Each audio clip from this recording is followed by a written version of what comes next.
Well, as Hurricane Melissa, the strongest storm on the planet right now, barrels toward Jamaica with catastrophic Category 5 winds, communities across the island are bracing for what could be one of the most powerful storms in its history. Tonight, we are joined live by Kayann Morgan, a former journalist and Jamaican resident who's experiencing this storm firsthand. She joins us via Zoom from Portmore, St. Catherine, to give us a sense of what life is like right now as the hurricane bears down. Kayann, thank you so much for joining us. Hi, Zigoni, and everyone in Trinidad and Tobago. Thanks so much for having me. Good evening. Thanks so much, Kayann, for being with us at this very important time in your country right now. We want to find out, what is it like where you are? Can you give us a description as to what you're seeing, what you're hearing as this system moves through your island?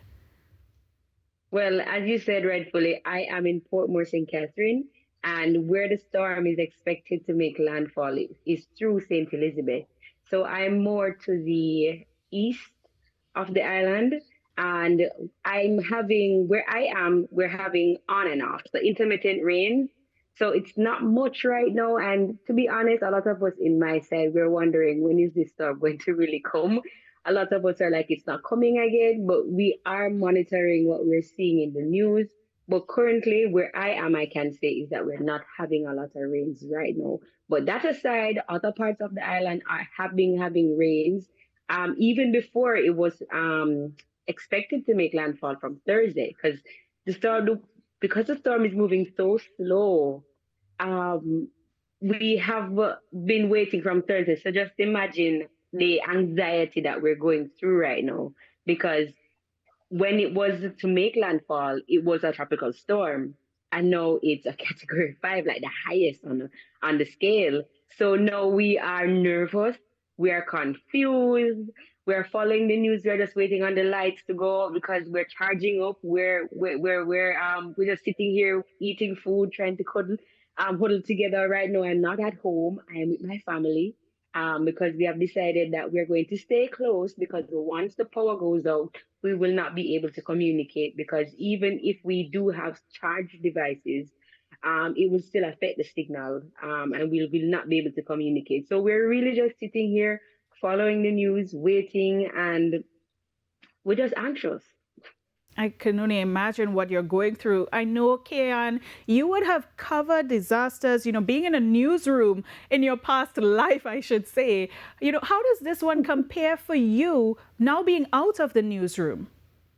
Right. So I even posted that on my Instagram status yesterday, that it's a little weird, because for the last 11 years, I've been working with Television Jamaica, and I've always been at work when we have storms or hurricanes. So to be on the other side now, watching the news and waiting, it's a completely different feeling. I've been looking out the windows every minute. Usually when I am at work, I would be in the studio, or I'll be in the editing suite, and we're back and forth trying to collect the information from the reporters.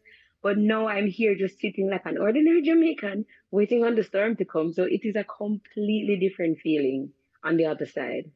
So I'm sure within your family group, you said you're not home, you're with relatives. What are some of the things that you may have been hearing or seeing online as well that Jamaicans are most concerned about at this point?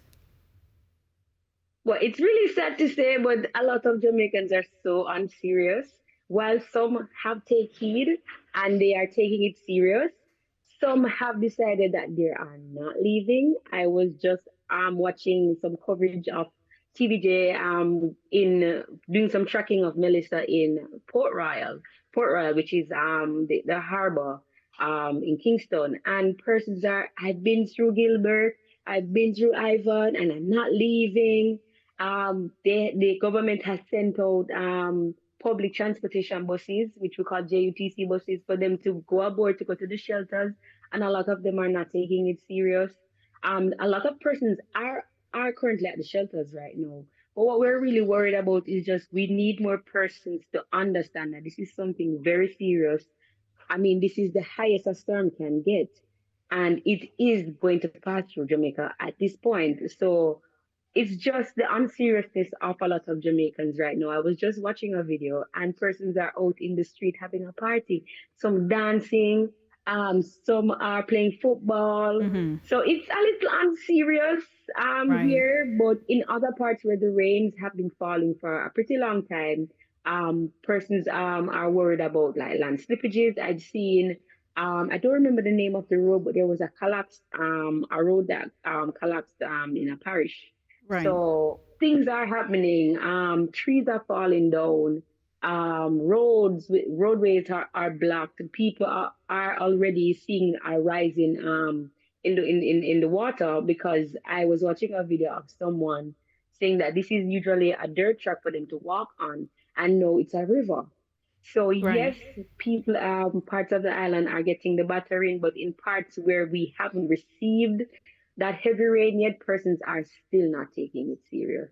All right, Kayann. Well, we want to thank you so much for taking that time just to speak with us under such difficult conditions where you are in Jamaica as well. Our thoughts are with you and everyone across Jamaica this evening into tomorrow as well Thank as you. Hurricane Melissa passes through. So please stay safe, and we'll continue to bring you updates on Hurricane Melissa as the situation develops across the region.